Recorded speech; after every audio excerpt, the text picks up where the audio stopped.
À Noël, ma sœur m'a présenté à son petit ami avec un sourire moqueur, c'est le raté de notre famille. Mes parents ont ri. Il est resté silencieux, se contentant de les regarder.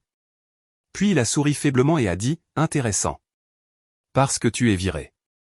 Et c'est fini entre nous. La première chose dont je me souviens, c'est le bruit des fourchettes s'arrêtant en plein air, alors que ma sœur tirait son petit ami vers moi, son sourire déjà moqueur bien avant qu'elle ne prenne la parole. Les lumières de Noël vacillaient sur son visage lorsqu'elle l'a dit. Voici l'échec de notre famille. Mes parents ont ri comme si c'était une tradition, comme si m'humilier faisait partie du menu des fêtes. Je n'ai pas bougé. Je n'ai rien dit, mais lui, si. Il les a regardés, puis moi, et sa voix a tranché le silence de la pièce. Intéressant. Parce que ce n'est pas elle qui est finie. Et c'est à ce moment-là que tout a basculé, en silence. Je m'appelle Serenity Eye. Et, d'aussi loin que je m'en souvienne, j'ai toujours vécu à la lisière de chaque pièce, dans ma propre maison. Même enfant, j'ai appris à me déplacer sans bruit, à porter les assiettes sans les entrechoquer, à me tenir là où la lumière ne parvenait pas, et à laisser de l'espace aux personnes que ma famille remarquait vraiment. La plupart des soirs, le dîner ressemblait à une pièce de théâtre, où tous les autres avaient un texte. Leia s'asseyait toujours au centre, sous le lustre éclatant, son assiette servie en premier. La mienne ne contenait que ce qu'il restait quand les plats revenaient, des légumes froids, un coin de pain brisé, ou le plus petit morceau de poulet. Je ne me plaignais pas. Se plaindre ne faisait qu'attirer la voix de Diana, douce mais tranchante. Ne sois pas avide, Serenity. Elle le disait si souvent que c'était devenu une sorte de rythme dans la maison. Richard me regardait à peine, sauf si quelque chose devait être réparé, un robinet cassé, une facture en retard, ou une corvée que Leia n'avait pas envie de faire. J'étais bonne pour les tâches, pas pour l'attention. Il appelait ça « forger le caractère », bien que, étrangement, Leia n'ait jamais eu besoin des mêmes leçons. Elle obtenait de nouveaux vêtements, de nouveaux clubs, de nouvelles opportunités. Moi, j'avais droit à des sermons sur le réalisme et la gratitude. Je me souviens d'un après-midi d'hiver où Leia avait oublié son projet scolaire, une affiche complexe que Diana l'avait aidé à réaliser. Quand l'enseignant a appelé à ce sujet, Richard n'a pas demandé à Leia pourquoi elle l'avait oublié. Il s'est tourné vers moi, l'irritation perçant déjà dans sa voix. « Pourquoi n'as-tu pas rappelé ça à ta sœur ? » Comme si mon rôle n'était pas de vivre ma propre vie, mais d'empêcher la sienne de s'effondrer. Leia n'avait même pas l'air coupable. Elle ne l'avait jamais. Dans notre maison, la culpabilité était assignée, et non méritée. Plus nous grandissions, plus je me sentais invisible. Mes réussites, petites et durement gagnées, s'évaporaient dans l'ombre de ses performances. Je me souviens avoir obtenu une place dans un programme artistique en ville. Je suis rentré avec la lettre d'admission, le cœur battant, pensant que, peut-être, cette fois, il me verrait. Diana l'a lue en silence, avant de la poser soigneusement sur le comptoir. « Leia a danse ce jour-là », a-t-elle dit, et nous ne pouvons pas courir à travers toute la ville. Comme je ne répondais pas, elle a ajouté, « Ta mère voudrait que tu sois pragmatique. » La lettre d'admission a fini à la poubelle ce soir-là. Les costumes de danse de Leia sont arrivés 2 jours plus tard. L'argent disparaissait de la même manière que mes chances, en silence. Les paiements destinés à mes cours, mes économies, mon avenir, tout était redirigé vers les besoins de Leia. De nouvelles chaussures, des frais de compétition, des voyages le week-end. J'ai appris à ne pas demander où passait ma part. Poser la question ne faisait que pousser Richard à soupirer, comme s'il était fatigué de m'éduquer. Nous investissons là où ça compte le plus, disait-il. Je savais toujours ce que ça voulait dire. Le plus drôle, c'est que personne n'a jamais appelé ça du favoritisme. Ils appelaient ça du soutien. Ils appelaient ça faire ce qu'il y a de mieux.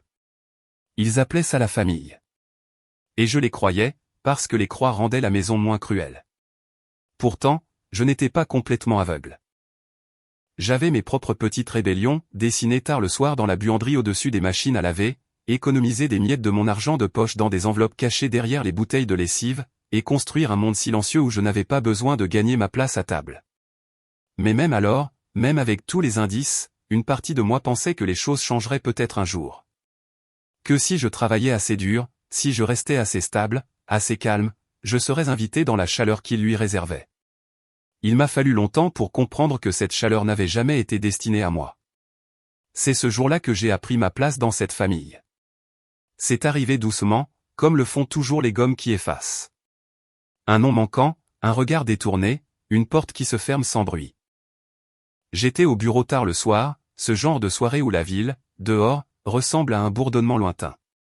La voix de Leia me parvint depuis la salle de pause, brillante, répétée, insouciante. Ma sœur n'a pas de vraie carrière, disait-elle assez fort pour que les rires suivent. Elle ne fait que flotter. Adrien ne la garde que par pitié. Je ne suis pas intervenu. Je suis resté derrière la porte entr'ouverte de la salle de conférence, une main sur la sacoche de mon ordinateur, respirant à travers cette douleur familière. Le temps que je passe devant eux, la conversation avait déjà changé, comme si l'insulte n'avait jamais existé. Mais le lendemain matin, le véritable coup est tombé. Mon fichier de conception, des semaines de travail, avait disparu du dossier partagé. À la place se trouvait une nouvelle version, renommée, peaufinée juste assez pour ressembler à l'idée de quelqu'un d'autre. Les initiales de Leia trônaient sur la ligne de signature. J'ai fixé l'écran plus longtemps que je n'aurais dû. Le curseur clignotait, patient, indifférent. Un léger coup à la porte a brisé l'immobilité. Le stagiaire est entré, les épaules voûtées comme s'il essayait de disparaître. Je l'ai vu télécharger votre fichier hier, chuchota-t-il. Elle a supprimé l'original. Ses yeux ont glissé vers le couloir. Je ne savais pas quoi dire. J'ai hoché la tête, pas pour lui, mais pour le schéma, pour ce cycle si vieux qu'il semblait faire partie de mon sang. J'ai ouvert les journaux d'accès. Tout était là.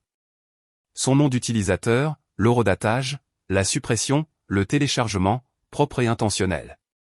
Lors de la réunion de l'après-midi, Leia a raconté l'histoire à nouveau. Serenity abandonnait tout quand nous étions plus jeunes. Elle s'effondre toujours sous la pression. Les gens ont gloussé poliment.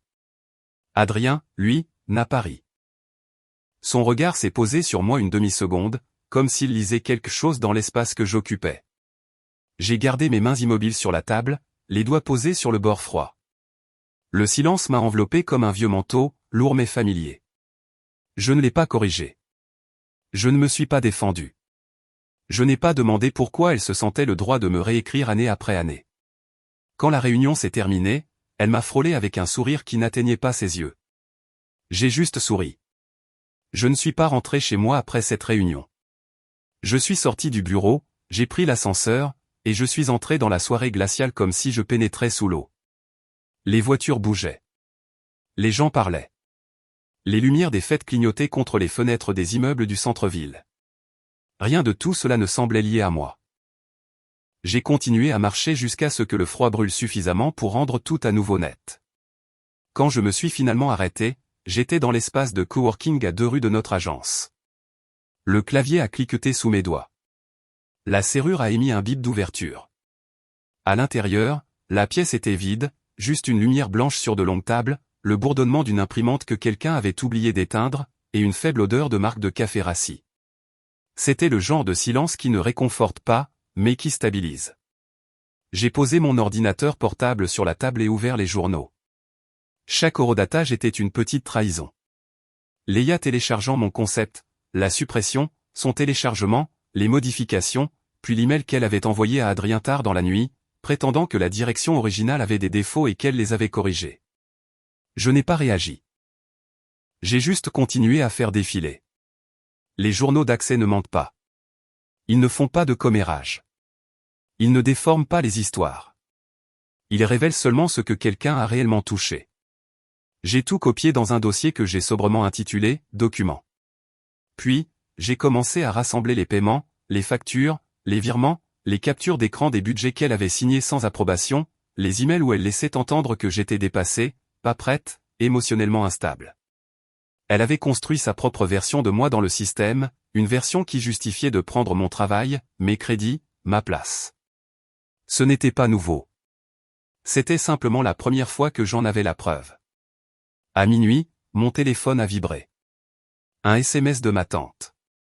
Une photo de vieux papier qu'elle avait trouvé en faisant le ménage. Des paiements que ma mère m'avait laissés. Des économies destinées à mon avenir. Celle qui avait disparu quand j'étais adolescente. Ta mère voulait que tu aies ça, disait-elle. J'ai fixé l'écran assez longtemps pour que la lumière bleue me pique les yeux. Puis j'ai ajouté les fichiers au dossier. Vers 1 heure du matin, j'ai marché jusqu'au coin du fond de l'espace, où des fenêtres du sol au plafond dominaient la ville sombre. La neige avait commencé à tomber. De fins flocons légers comme des murmures dérivaient sous les lampadaires. Je les ai regardés jusqu'à ce que ma respiration ralentisse, jusqu'à ce que mon pouls se stabilise. Puis j'ai ouvert une nouvelle feuille de calcul, une simple liste de tout ce que j'avais construit à l'agence. Les clients que j'avais amenés, les campagnes que j'avais dirigées, les projets que Leia avait revendiqués, les dossiers que j'avais créés, les budgets que j'avais équilibrés, les heures que j'avais enregistrées. Elle s'étirait plus longtemps que je ne le pensais. La plupart des gens pensent que la vengeance est brûlante. La mienne était froide, méthodique, une suite de petites actions administratives.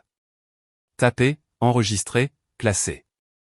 Le lendemain matin, avant l'arrivée de quiconque, je suis allé au vieux studio au-dessus de la laverie automatique à la limite d'Aurora, l'endroit où j'avais réalisé mes premiers travaux en freelance. Les machines en bas grondaient, faisant trembler le plancher comme elles le faisaient toujours. L'air sentait la lessive et le métal chaud. J'ai fait glisser le tiroir de rangement. Mes vieux disques durs étaient toujours là, enveloppés dans une écharpe d'il y a des années. Je les ai branchés et j'ai attendu. Des dossiers ont éclos sur l'écran. Premières esquisses, ébauches de concepts, styles originaux qui sont finalement devenus la signature de l'agence. Tout était à moi. Toutes les graines à partir desquelles Leia avait fait pousser sa réputation. J'ai pris ce dont j'avais besoin, pas par rancune, mais parce que c'était à moi de le prendre. Quand je suis retourné au bureau, Adrien était dans la salle de conférence, fixant son ordinateur portable comme s'il essayait d'échapper à un mal de tête. Il a levé les yeux quand je suis entré. « Assieds-toi » a-t-il dit doucement. Je l'ai fait.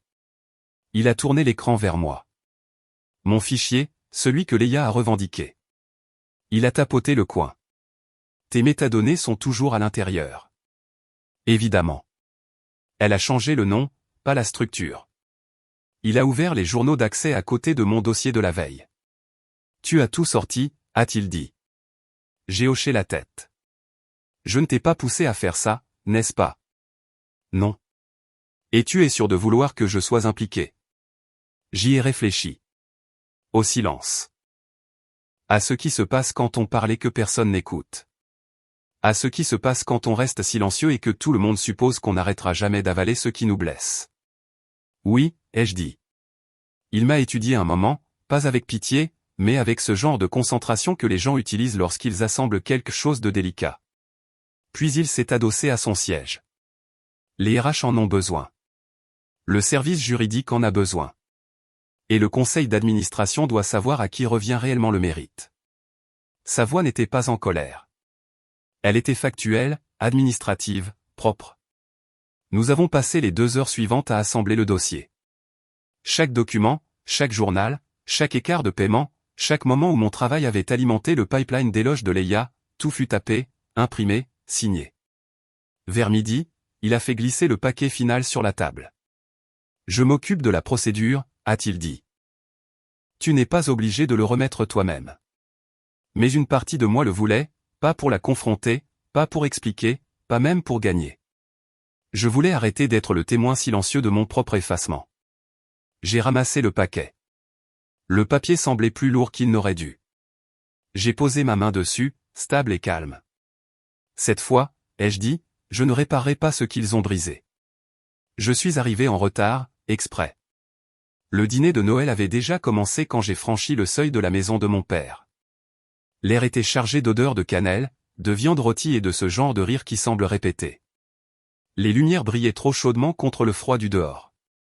Chaque année, cette maison essayait de convaincre le monde qu'elle était un foyer.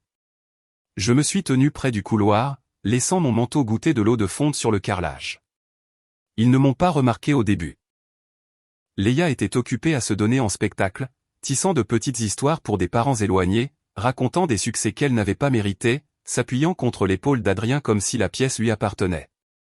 Il ne lui rendait pas son contact comme il le faisait d'habitude. Sa main a plané un instant, puis est retombée. Quand Richard m'a enfin repéré, il a désigné une chaise vide au bout de la table. « Assieds-toi. On t'attendait. » Son ton sous-entendait que c'était ma faute si le tableau était perturbé. Les yeux de Diana m'ont parcouru. Manteau, chaussures, cheveux, comme si elle cherchait des défauts. Essaie de ne pas te faire remarquer, a-t-elle murmuré. Je n'ai pas répondu. J'ai pris le siège au bord, à moitié dans l'ombre, comme je l'avais toujours fait. Le dîner a repris. Et puis, inévitablement, Léa s'est levée de sa chaise, pressant une main sur le bras d'Adrien comme pour inviter aux applaudissements. Je veux que tout le monde rencontre ma sœur, a-t-elle dit d'une voix brillante. Ceci, a-t-elle marqué une pause, souriant avec une douceur exercée, et l'échec de notre famille. Richard a ri le premier. Diana a hoché la tête, presque fière de la réplique. Les conversations se sont tues dans ce silence familier de cruauté commune. Le son était le même que celui des dîners de mon enfance, celui qui me disait de rester petite, de rester calme, de laisser le moment passer sur moi. Adrien n'a pas ri. Il a posé sa fourchette avec un léger cliquetis. La pièce s'est figée autour de ce son, comme si quelqu'un avait tiré un rideau sur le bruit. La musique de Noël venant du haut-parleur de la cuisine s'est fondue dans l'insignifiance. Il a regardé Léa, puis ses parents, puis lentement vers moi. Intéressant, a-t-il dit, d'une voix basse et stable. Parce que tu es viré. La phrase a atterri sans force, sans théâtralité, juste une vérité posée doucement au centre de la table. Léa a cligné des yeux, la confusion vacillant sur son visage. Quoi? Nous avons fini? Non, a-t-il ajouté. Effectivement. Immédiatement. Quelques proches ont bougé, ne sachant pas s'ils devaient faire semblant de n'avoir rien entendu. Le silence s'est enroulé étroitement autour de la pièce. Adrien a saisi sa tablette, a balayé l'écran une fois et l'a connecté à la télévision du salon. L'écran s'est éclairé, baignant la pièce d'une lumière froide. Le premier fichier est apparu, les documents de conception originaux. Mon nom incrusté dans les métadonnées, puis les journaux d'accès, horodatés, non édités. Le nom d'utilisateur de Léa brillant à côté de chaque action qu'elle pensait que personne ne tracerait. Télécharger, supprimer, mettre en ligne. Diapositive après diapositive, tout documentait ce qu'elle avait pris. Pas seulement le fichier, mais des mois de travail, des stratégies clients, des ébauches de design. Sa voix s'est rétrécie à mesure que les preuves s'accumulaient. Je n'ai pas, a-t-elle commencé. Il ne l'a pas regardé. Tu l'as fait. Quand les paiements sont apparus, les virements qu'elle avait initiés, les approbations de budget qu'elle avait signées sans autorisation, Richard s'est adossé à sa chaise, le visage se crispant, l'illusion se fissurant enfin. Diana a ouvert la bouche, puis l'a refermée. Elle n'avait pas de script pour ça. Adrien a continué, calme comme toujours. Le conseil d'administration a reçu le rapport complet ce matin. Les RH ont déjà traité le licenciement et la note finale. Il a cliqué une fois de plus. Mon portfolio est apparu. Le vrai, les campagnes que j'avais construites, les projets que j'avais menés, les clients que j'avais amenés, des années de travail cachées derrière leur récit. Serenity, a-t-il dit, les yeux sur moi maintenant, ne demandant pas la permission, affirmant simplement, est la cofondatrice et la stratège principale de notre agence. Elle l'a toujours été. Pas d'applaudissements, pas de revendications, juste un changement dans l'air, comme si la maison elle-même avait retenu son souffle pendant des années et expirait enfin. Léa a reculé de l'écran comme s'il la brûlait. Tu l'as choisie, elle, plutôt que moi. Adrien l'a regardée avec la même finalité tranquille qu'il avait utilisée toute la soirée. Je choisis la vérité. Personne ne m'a regardé directement. Ils ne pouvaient pas. L'histoire qu'ils avaient construite s'était effondrée devant eux. Je suis restée assise là, les mains jointes sans serrer, le cœur stable. Pour la première fois, mon silence ne ressemblait pas à une reddition. Il ressemblait à de l'autorité. Seattle n'a pas tout de suite semblé être un nouveau départ. Au début, ce n'était que des matins gris, des trajets de bus inconnus, le bruit de la pluie contre une fenêtre qui n'appartenait à aucune version de mon passé. Mais la distance possède sa propre forme de miséricorde. Elle donne à l'esprit de l'espace pour respirer, pour se déployer, pour repenser la forme d'une vie. Mon nouvel appartement était petit, avec des murs propres et une seule plante que je gardais près de la fenêtre. La ville, dehors, était plus calme qu'Aurora en hiver. Pas de rire répété, pas d'image familiale soignée, pas de rôle à jouer, juste le rythme régulier de la pluie tapotant doucement, comme pour prendre des nouvelles. Adrien a aidé à installer le nouveau bureau, pas par obligation, mais parce qu'il comprenait la différence entre un espace construit pour la survie et un espace construit pour vivre. Nous avons gardé les choses simples. Un bureau en bois, une chaise confortable, quelques croquis épinglés de campagne qui étaient réellement les miennes. Le travail semblait différent ici, plus léger. Pas parce que c'était plus facile, mais parce que personne n'essayait de me le prendre. Je n'ai pas coupé les ponts avec ma famille. J'ai juste arrêté de graviter autour d'eux. Quelles que soient les conséquences auxquelles ils ont fait face, audits, questions des proches, histoires fracturées, ils les ont gérées sans moi. Le silence peut être cruel, mais parfois, c'est la seule langue que les gens comprennent. La veille de Noël, 1 an plus tard, j'ai cuisiné le dîner avec des collègues qui étaient doucement devenus des amis. Nous avons emballé des repas supplémentaires et les avons apportés à un refuge voisin. L'air était froid, mais du genre qui réveille, pas du genre qui vous fiche sur place. Quand je me suis assise à ma propre petite table par la suite, j'ai mis la meilleure part dans mon assiette, croustillante, chaude, parfaitement choisie. Personne ne m'a dit que je ne la méritais pas. Personne n'a mesuré ma valeur par rapport à l'appétit de quelqu'un d'autre. Le moment était calme. Presque rien, mais cela ressemblait à une vie qui se repliait enfin sur elle-même, entière, non courbée, la mienne. Je pensais autrefois que survivre signifiait rester silencieuse assez longtemps pour que quelqu'un finisse par me voir. Maintenant, je comprends le silence différemment. Ce n'est pas du vide. C'est une porte que je peux choisir d'ouvrir ou de fermer. Une pièce où personne n'entre à moins que je ne l'autorise. J'ai arrêté de demander une famille qui n'applaudissait que lorsque j'échouais. Et une fois que je me suis éloigné, le bruit qu'il faisait ne m'a jamais suivi. Où que cette histoire vous trouve, puissiez-vous ressentir la stabilité de marcher vers une vie qui vous répond.